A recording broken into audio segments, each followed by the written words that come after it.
What up, what up, what up, boxing world? It's Boxing Vibez TV. We're coming back at you again with the best boxing analysis on Spotify, YouTube, and Apple Podcast, Stitcher. Okay, we coming at you again. We still down a member, but we have a special guest in the building. We got the rugged warrior heavyweight Nate Jones. Some of y'all may know Nate Jones. Nate Jones.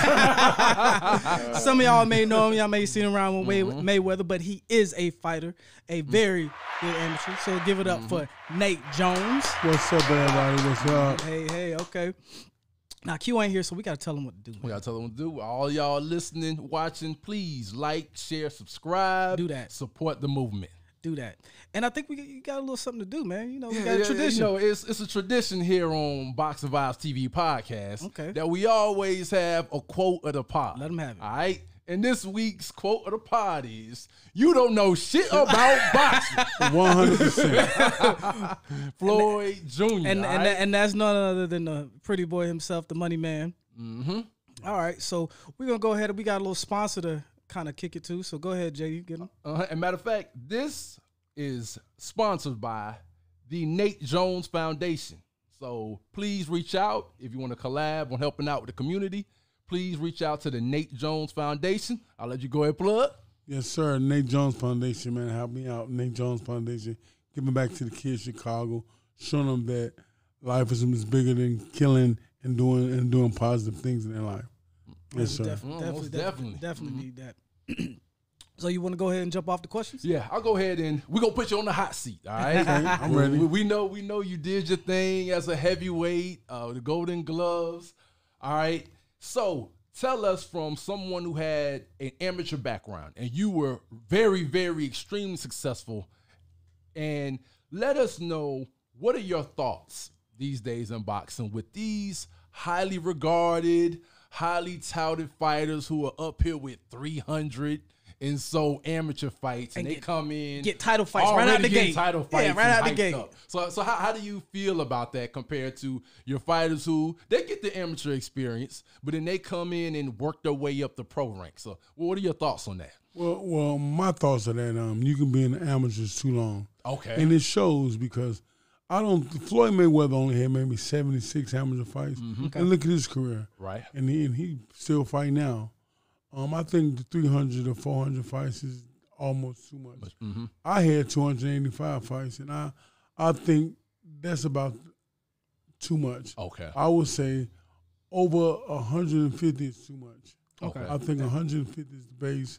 And with these kids getting bigger and stronger and harder, young kids, 16 years old, 6'5", 6'6", they don't need 300 fights. Yeah, wear and tear, because then now the amateurs, they don't use a lot of amateurs in the Olympics and the Pan Am Games and the World Championships.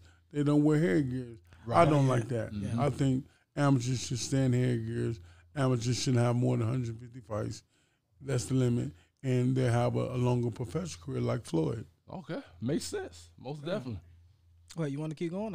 Yeah, go ahead, jump in. So, staying in the heavyweight division, there was an announcement by the WBC. We talked to Fred Zakendo about this in a previous show. They come up with this bridgerweight. It's supposed to be kind of a go-between, because as you were talking about, like, the heavyweights are getting bigger and stronger.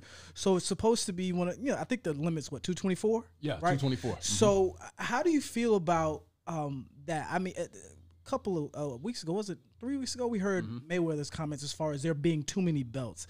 Now, with them creating this division, there's going to be the Ring Magazine belt, all these 4, 5, 6, sanctioning bodies that's going to jump in on, especially if it's profitable. How do you feel about the bridgerweight division, and are there too many belts? Well, I do like the other division. I think it'll be a good idea, because between cruiserweight and the new bridgeweight, I think that'll be because between cruiserweight and heavyweight is big. A lot of these guys just be too big. I think making another weight, let's see how it goes. Let's give it a try. I'm cool with that. Okay. You know what I'm saying? But I don't like all these, like the Timo Lopez. Like, I like the Timo Lopez, very good fighter. It's too many belts. It should be one champion. I think they should buckle it down to like the WBC, WBA. Okay. And that's it, my opinion. But I think it'll take a lot to change those rules, and we're far-fetched from that right now. But I do believe that making that bridge, what they call again? Bridgerweight. Bridgerweight. Let's try it out. Let's see, because there's a lot of big guys. These kids coming in young, 6'7", 6'9", 7 feet. Yeah, that's crazy. You know what I mean? So let's see what they do, and if it pave out, it may pave out the work, and I think it could be a good idea. And now to the point with the belts, just to piggyback off of Jay's point, what do you think about, even going down in some of the lower weight classes? What do you think about how they view belts in general overall in boxing right now? Do you think they really mean something? Because I think on a previous pod we spoke about Miguel Cotto some years back. He actually vacated a belt because one of the sanctioning bodies wanted like $300K as a sanctioning fee.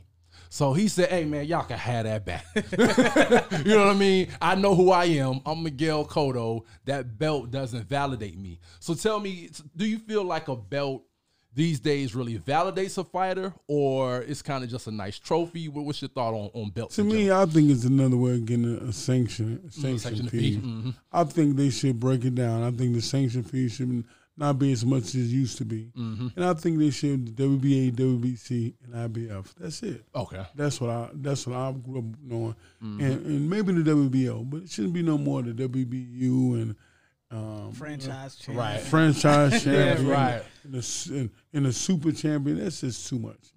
I know it's good for a lot of fighters. There's a lot of belts, and a lot of people can feel like they're champions. But it only should be one or two champions in the world, right, at each weight class until they fight each other and become one champion. Right. That's my way of looking at things, and I'm used to old school, so I can't wait till they do it that way again because there's too many belts. Right. Like Floyd said. And just to piggyback off that, I mean, I think it would kind of clean up the sport too, right? Right. Because back, before it was, one belt, one champ, you had fighters who actually, you had a line to get to. Now you have fighters, they're saying they're champ and this and that, and they can be taken advantage of by fees and all this other stuff. And before the title meant something, and now it's more so because you look at Mayweather, he was like, I don't care about no belts. They just collect dust. Right. At this point, once you get to a point in your career, you make the belt. The belt doesn't make you. And so yes. I would definitely like to see the respectability of being the champ and having that belt. Like the only person that should have it should be the lineal champ. If you guys want to, one or two belts under that is fine, but the lineal champ should be the champ. Yeah, the champ. So, go ahead. We all knew Muhammad Ali was the heavyweight champion of the world. Right. Everybody knew that. Everybody knew Sugar Ray Leonard was the 140 welterweight champion of the world. We all knew that. Yeah. So it wasn't where is he from or which belt he got. Yeah. It was always, we knew it was either Muhammad Ali in the heavyweight, it was Sugar Ray Leonard in the welterweight, and it was like in the small weights you had Aaron Pryor and those guys like that. Now you don't know. It's just it's crazy. Yeah. Too many champions. The super heavyweight. All right. Way too many. Yeah. Way too many. Now, I'm going to pin you to the seat on this question, man. We're gonna take it down to the welterweight division, all right? The fight that we all want to see, and I know you heard this 1,000 times, we know it's Errol Spence versus Terence Bud Crawford. Who would you have if they possibly make that fight before Errol probably goes up a division and starts fighting heavy? Junior middleweight. Who would you have if Bud and Errol went at it? Well, one thing I did say is I picked Errol Spence, but when I seen the stuff he used to do, like drinking a lot, which he don't do right now, I said him doing that, he's not going to beat Crawford. Oh, okay. Because Crawford walked that thin line. You got to walk that thin line when them two boys at the top like that. You can't play games like that. And that was going to cut his career short. I ain't like it. But after the accident, if he's still the same, Errol Spence, I'm going to get an edge to Errol Spence, but a very slim man. Slim one. Because I like Crawford, man. Yeah, they both. Hey, I'm listening on Team Bud. He over here Spence, man. I'm Team Bud. I give the half air suspense. Okay. But that's gonna be a big fight. I can't wait for it to happen. I'm gonna be tuning in. If I ain't there, I'm gonna be paying pay-per-view. I'm gonna watch that fight. That's the fight. How Spence said, "Bud, you too light in the ass." Yeah, man. But hey, listen. But I think that fight with Kell Brook, man, he has some pop. He showed a lot in that Kell Brook fight, and he made a statement, and I like that because, Errol Spence fought him to a kind of tougher fight, but he got him out of there. It made a statement, and I think that's the beginning stage of this fight, and everybody can start talking about that because that's the upbringing of that fight. So let's just kick it in. Right. You can't let time go past. Too much time go past behind this big win. So we had a big debate about this. I'm a big Shawn Porter fan as well. Shawn Porter made a statement saying, "I saw what I need to see. I want the fight." How do you think that fight pans out? Do you like Shawn Porter in that fight, Bud Crawford? I know some people may say. I'm gonna tell you this. I told people that. That's the one. I don't know if Bud could be. You don't think so? Yeah, that's that one fight. Thank you. That's that one. Style make fights, and style wise, right. Porter to me beats him. Making it rough and rugged. Headbutting. This is crazy fight, man. Something weird happens, and but that don't rattle Porter. He do it all. He gonna find a way to win, and I like Porter in that fight. That's the one person that can clearly, to me, give Crawford all he wants. Okay. And that's actually we were speaking about this before. I think if Crawford doesn't get the Pacquiao fight that he wants in the spring, I really think that Shawn Porter and Bud end up going at it in the spring. Yes, and that's gonna be a dangerous fight for Bud. But I like Bud. I respect him. He's a good fighter, good champion. But I don't know if he beat no hungry, hard-working Porter. that dude's a junkyard dog, and I like him. I respect him and his father. They're good, good people. Yeah, they're real good. Right, most definitely. And to wrap this up, I really speak to the people about your foundation. Yeah, you're doing a lot of great things. Well, I got my Nate Jones Foundation. I grew up in Cabrini Green, the rough part of Chicago. The projects, one of the worst projects in the country. And I just felt like after winning my bronze medal and after my box career was over with, I decided to get my own foundation, give back to the kids, show these young brothers where I'm from that life is more important than how to take care of your family. You need to take care of your family. Life is more important than being a drug dealer or being a alcoholic. You have kids. You have things. You have kids to raise. You got to eat the right foods. All this stuff. All these kids these days eating McDonald's and eating cheesy puffs. No, let's go back to the old school where our parents watched what we ate and watched how we conducted ourselves. And that's what my foundation is about: is raising young black men and women to be young men, to be champion in and outside the ring. You might not be a boxer in my foundation. You might be just a working person that I help out, that I encourage to do something positive. You know what I mean? It's more about we got to help each other these days. And I'm really with helping my community and making a difference with my foundation and showing these kids. If I'm from where you from, the same block. I went to the Olympics, man. You can do the same thing. And them kids, they look me in my eyes, they believe me. And that's the one thing, when I talk to kids and I see their eyes, it touches me. And it really makes it, they believe like anything I say they will do. And so I can use that for a good, powerful reason more than showing them how to hold a gun or something stupid. I'm going to show them how to be a champion, how to be a young man, how to raise your son, how to take care of, help your mother.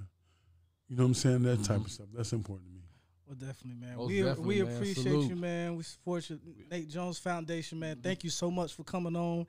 This has been on social media where they can support you. Yes, I'm at on Instagram.